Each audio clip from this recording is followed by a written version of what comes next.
Good evening. Thank you for being here. We will now hear from the NATO Secretary General and President Zelenskyy.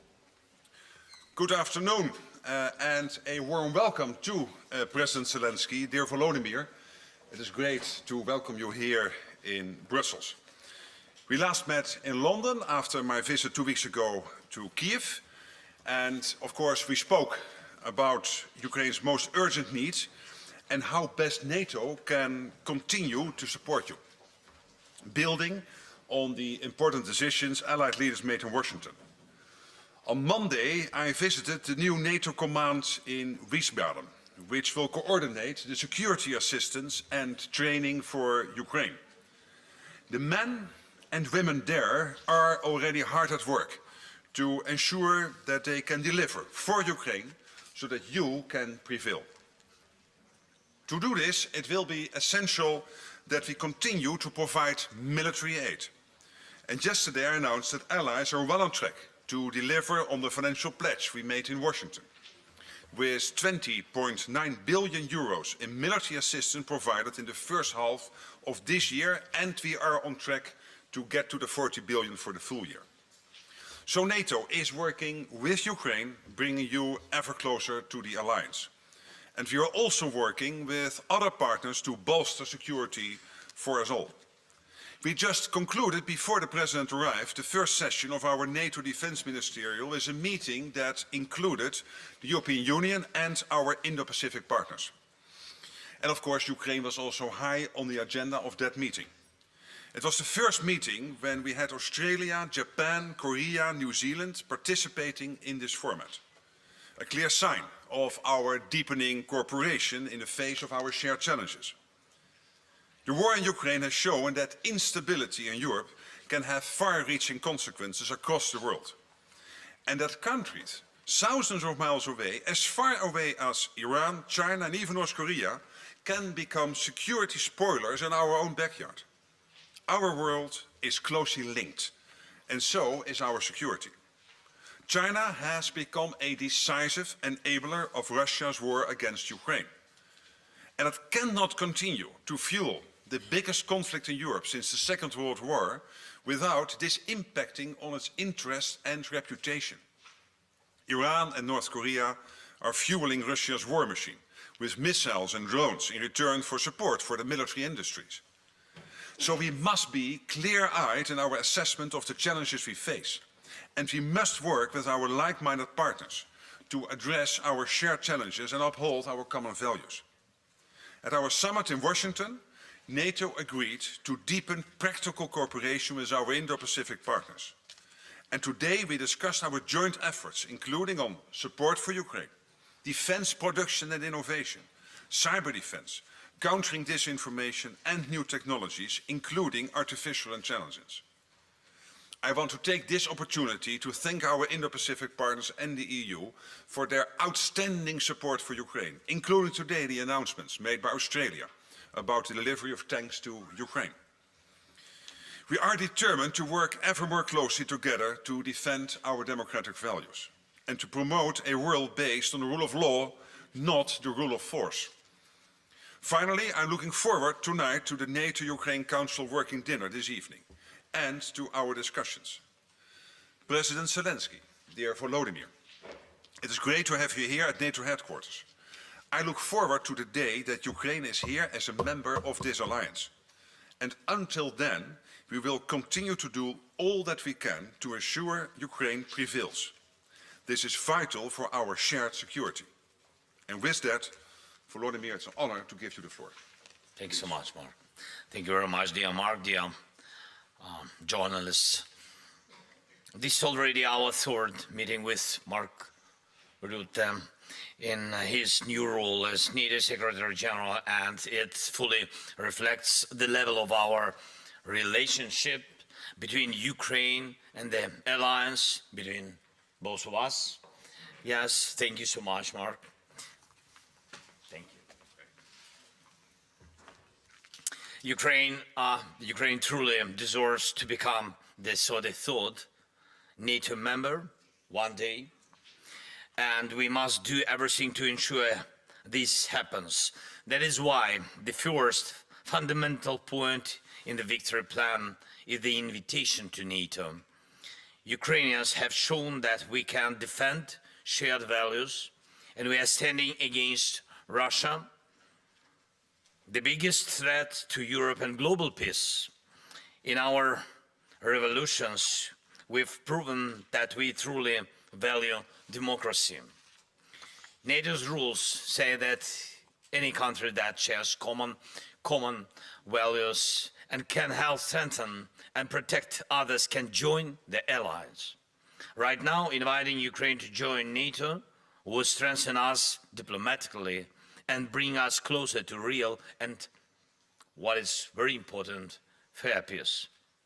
Being determined is the surest path to peace, and this is a realistic path. Everything Ukrainians have achieved so far seemed impossible not so long ago. Ukraine has withstood Russia's full-scale attack and is defending against the invasion. And we remain united, as does Europe. And we are boosting our defense capabilities and weapons production and coordinating like never before. Our skies are protected by Patriots, NASAMS, IRIS-T, Crotale, Hawk, and other systems from our partners. We are very thankful to our partners. And thanks to global support, we have saved thousands of lives. F-16s are already in our skies. Not too much for today, but anyway, we have them.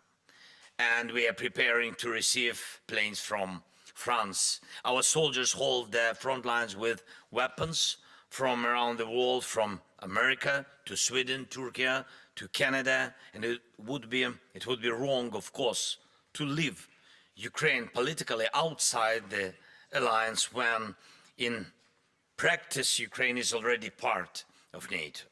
That is why I'm grateful to every leader and every country that supports us. This is entirely fair.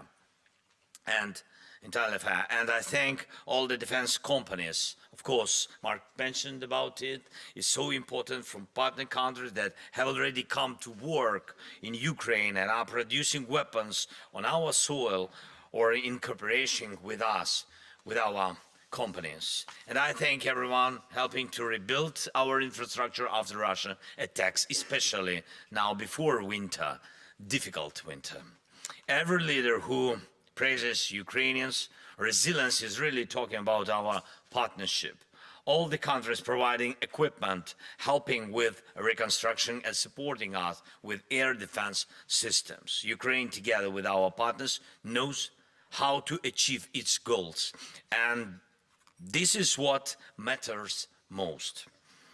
There are commitments made at the NATO summit in Washington in July, and we are still waiting for those commitments to be fulfilled, but we are thankful to our partners. It's very important to deliver on what is announced in support packages swiftly. And lives of our soldiers at the front depend exactly on it. And we need to strengthen the training missions and initiatives that really work to protect against Russian aggression, and not only in NATO countries, but also in Ukraine. We have concluded nearly 30 bilateral security agreements with our partners. This is a set of agreements that are needed by both Ukraine and all of Europe. And we count on the readiness of NATO members to ensure the already announced financial assistance to Ukraine in the amount totally of 40 billion euros by the next NATO summit in The Hague. And I thank everyone who helps us, helps Ukraine. And today, at the meeting of our Ukraine NATO Council, we will focus on the steps that will provide us with more protection, more security. Thanks so much. Thanks, Mark, for the invitation. Slava Ukraini. Thanks so much. Thank you very much. We have very limited time for questions, I'm afraid, so I will do my best to take as many as we can. I'll start with the BBC on the fourth row. Thank you very much, Jonathan Beale, BBC News. If I could first of all ask President Zelenskyy, you said that your victory plan depends not on Russia, but on the will of your partners. Do you think the will is there? Because if we look at two of your key objectives, membership of NATO, that doesn't look like it's going to happen anytime soon. And if we look at your desire to have Western-supplied long-range missiles being used to hit targets in Russia, they've been debating that for months. No progress. So you say it's realistic. I just wonder whether it is realistic. And then if I could ask you, Secretary General, I realise it's slightly not about what you've been discussing, but there are reports, increasingly likely, that the leader of Hamas has been killed. And I just wanted to get your reaction, and also if you think this is an important time for Israel to take stock and review its military operations in Gaza, because they have, in essence, if they have killed him, the head of the snake. I just want to emphasize it's one question per journalist. I Thank you very apologize. much. We're very short on time. Yes. You want? Okay, thank you so much. So thank you very much for your question. So not the first time I hear such question. What is realistic and what is not realistic? Remember the steps before invasion. Remember first days of Russian invasion, and a lot of different propositions, because some of them have been realistic for us to survive, not realistic, and etc. So I believe in people, in our people, and in people, not only Ukrainians, first of all in Ukrainians, because the war in Ukraine, and the strongest weapon what we had at the very beginning of the war is just our people, different. I think this is the strategic weapon, but we lose them, and that is the problem of the war, especially of the long war. It's a big tragedy for us, really, to lose our people. And that's why I believe in our people, in unity in Ukraine. If we will not lose unity in Ukraine, we will prevail. I'm sure, 100%, but it depends on the unity of our partners. It really depends, because the morality of people, you know, long war, it's understandable. All our feelings were understandable. I don't want to go further to this question, but I think you understand. Strengthening of Ukraine, it's not only depending on the weapon, this kind or that kind, it's depending on the will. If our partners will not lose their unity, we will not lose this strength. And we will not use that. We will not lose that unity. It's you so can count important. on that. And my message today to Vladimirovich Putin is that if he thinks we will not. And today again is evidence. Look what the Australians have done, what the Germans are doing, what the US has done today. Again, announcing almost $500 million in anti-missile defense systems. I've spoken over the last 3 weeks with all allies. There is absolute unity. We will massively make sure that Ukraine has what it needs to fight the war against Russia. We will continue doing that. And if anyone in the Kremlin will think that by sowing division we will stop this, no, this will not happen. And Ukraine will be member of NATO. There is no doubt about it. It's so important, and that's why it's not a question of debates. I think we need to strengthen us urgently. To my mind, that is very important now. And debates about invitation and long-distance weapon, of course, they are. Some people, they raise up their questions, the volume, the level of risks with it, and etc. But I remember our first steps with Patriots, then with F-16, before it, MLRS, HIMARS.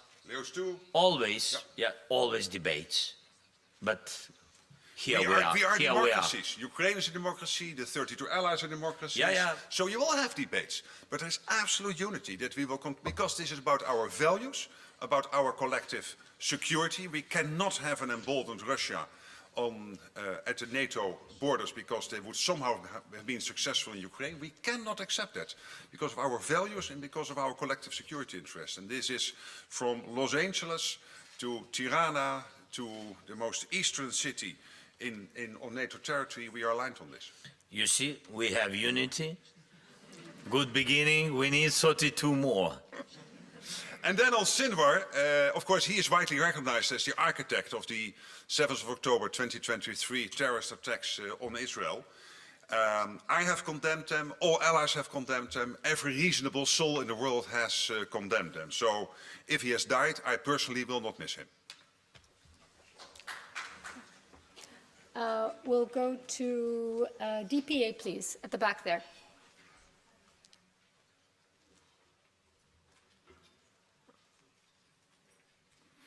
Thank you very much. Ansgar Hase, German press agency, DPA. Mr. President, you just made it clear at the EU summit that the question of nuclear weapons would arise for Ukraine if it cannot become a NATO member. So in this context, can you tell us how long it would take for Ukraine to build a nuclear bomb? And a question to the Secretary General, would you understand if Ukraine were to build a nuclear bomb if it cannot become a NATO member? Thank you. Sometimes we create ourselves problems. Now you began to do it. So we never spoke about that we are preparing to create nuclear weapon or something like this. I said that when Budapest Memorandum was signed by very honorable nuclear, very powerful nuclear countries, there was written that Ukraine gives nuclear weapon and Ukraine will have from these very respectable countries, including those time Russia, China, United States, including them, yes, that we will have our secure territorial integrity and sovereignty. That's what I said. And I said, so it meant that we gave nuclear and these people who've been partners those time, they had to give us security guarantees. And if after that Putin began this occupation, not once, during all these years, during the revolutions, during 10 last years, 2 times during last 10 years, it means that it's not very good umbrella for our security. That's why I said I don't have alternative except NATO. That was my signal. But we don't do nuclear weapon. Please, don't move these messages. And Ukraine will be in NATO. Until that happens, we will make sure that Ukraine has everything it needs to prevail. Okay, ICTV, the gentleman in the third row. Thank you. Volodymyr Zelenskyy, Mr. Secretary General, you mentioned that, and that has been mentioned before, that China is a decisive enabler of Russia's war of aggression against Ukraine. But on the other hand, everyone understands that Russia could be a deterring party to this conflict. Should NATO revise its relationship with China and probably involve India more to make Russia step back? And Mr. President, if you please, I wanted to ask you if you're happy today with what you got here in Brussels, but that question I think was asked already. So I would go further and ask you, Mr. Fico, the Slovakian Prime Minister, said that Ukraine's NATO membership will come at a cost. So what do you think he meant? Did you speak to this Slovakian delegation? What are the details? Could you elaborate? Thank you.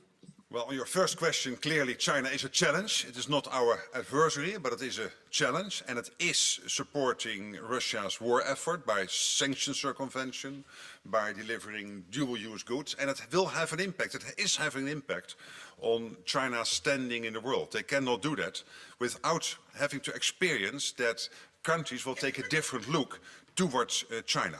And that will be my answer to your first question, and I think Volodymyr on the... On this question? No, not on this one, but on the, other? yes, about Fico. So about the Fico, so today we spoke with him, but I think it was between us. So I said that first of all, I'm happy that our governments on the level of Prime Minister Shmyhal have some contacts with the Prime Minister Fico. It was my first conversation with Fico and about the so I think we speak. It's good. About the high price, yes, you asked about the high price. He said that the NATO for us high price. I said a lot of things to Fico today. I think that we have to hold relations between our countries. I think it's more important to do it so his country is not in war. God bless. And I wish his people peace, not see what does mean and what Putin really, what Putin's face, what Putin really can bring to your country. And that's great that he doesn't feel it. It's good for his people, but he has to support us. Otherwise, he will understand it very well from him, because Putin will never stop. Just if we will not stop him, he will never stop. He likes the process. He's fan of the war. I gave today the example, very interesting example, when we tried to save our north part and went through their border in Kursk region. You know what the people said to our soldiers? You are NATO. You are Americans. Russian people said to our soldiers. Our soldiers, Ukrainian-speaking guys, but of course they know Russian language, 100%. They begin to answer in Russian language, no. They said in Russian, no, we're Ukrainians. They said that, and Russians, these old people, they said, no, you are NATO. We know, you are NATO. They've been very surprised that we're Ukrainians. So you understand in what disinformation they live. So Putin built such government, he took the rights of his people, and now he's moving to the death young people. That's mean that he will never stop. He likes this world, and he will protect his world. That's why we have to finish, and not finish, yes. Better to finish with him, yes, it's really, but to stop him, to stop him, understand? Okay, we'll go to NHK, please.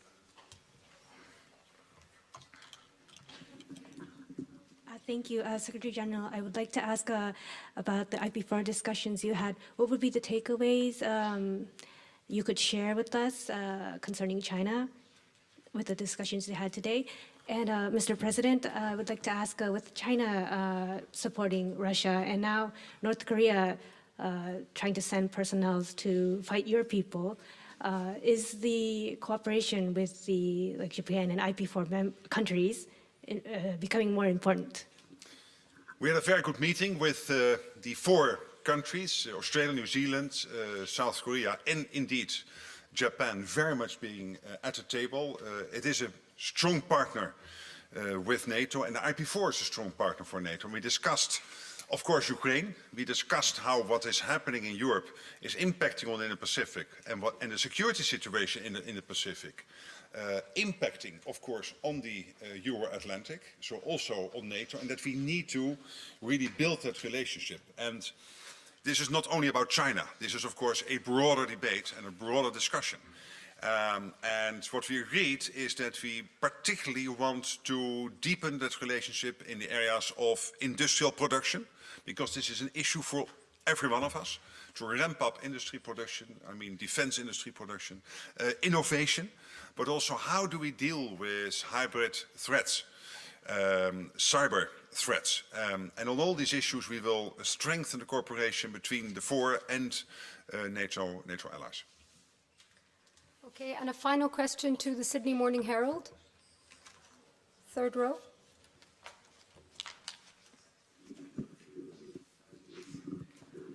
It's actually the other Australian journalist, Hans van Leeuwen from the Australian Financial Review. For the Secretary-General, was there any specific discussion at the IP4 about the North Korean question, given the urgency that has come about, given the reports from Ukraine? And for President Zelenskyy, Australia has just given you 49 tanks. But is it frustrating to you that you get these things on an ad hoc basis and that you have to ask and ask and ask your partners for things rather than you get a sort of structured program that you can plan around for gifts of this kind? Well, on the first question, we discussed all the security implications, what's happening in the Pacific and in the Euro-Atlantic area, what that means for our cooperation, but also for the two areas separate, but also, again, so much being interconnected, what it means for us collectively. Of course, North Korea also was discussed, and we are very worried about the situation. North Korea is posturing towards the Republic of Korea, so as we say, South Korea, but also the role North Korea is playing in that axis together with China, Iran and Russia, supporting Russia's war effort against Ukraine. We have no evidence that North Korean soldiers are involved in the fight, but we do know that North Korea is supporting Russia in many ways by weapon supplies, technological supplies, innovation, to support them in the war effort. And that is highly worrying, and Russia is paying a price for this, because they are not getting this for free from Iran, China and North Korea. In return, it means that they have to deliver innovation, other capacities and capabilities. And therefore it is a problem for Ukraine, therefore it's a problem for all of us. But in the end it is also a problem for Russia itself. So North Korea was discussed along these lines. Thank you so much for your question. From our intelligence, we've got information that North Korea sent technical personnel and officers to Ukraine on temporarily occupied territories, and they are preparing on their land 10,000 soldiers, but they didn't move them already to Ukraine or to Russia. So when we will have this information, of course, we will raise up this question, but because this will be the second, I think it's already the second country which involved to this war against us. So about the tanks, thank you so much, Australia, for these tanks. Yes, it's difficult to live without plan. That's why Ramstein really helps, because ministers of defense, the level of the ministers, and they really bring the plan of interior production of Ukraine. Sometimes it's about money, and make money, to put money to our private sector to increase the production of long distance weapon, which is now very important. Before winter, systems of electronic warfare, also urgent things, and also the plan how to equip brigades. This is the best plan what we can have, really. So our messages to all the countries: just equip brigades, they can be resourced, and they can change our guys who are tired. Some of them are tired. We need to change them on the battlefield. That's why we need this resource, well equipped. And this is the signal how to have real plan. Then about Japan, just to finish, because you asked me, I'm very thankful to your country. And really, we found during this war very strong partner. From all our people, please, big thanks to your society. Go through the winter in Ukraine. It will be the third one, but we had experience of two, with blackouts, with all these challenges, and without the help of partners, where Japan supporting us with energy during such cold and dark winters. So without such partners, we couldn't survive. So we are very thankful to you for all support that Japan provided for us. Thank you. Thank you very much. That's all we have time for. Thank you. Thank you.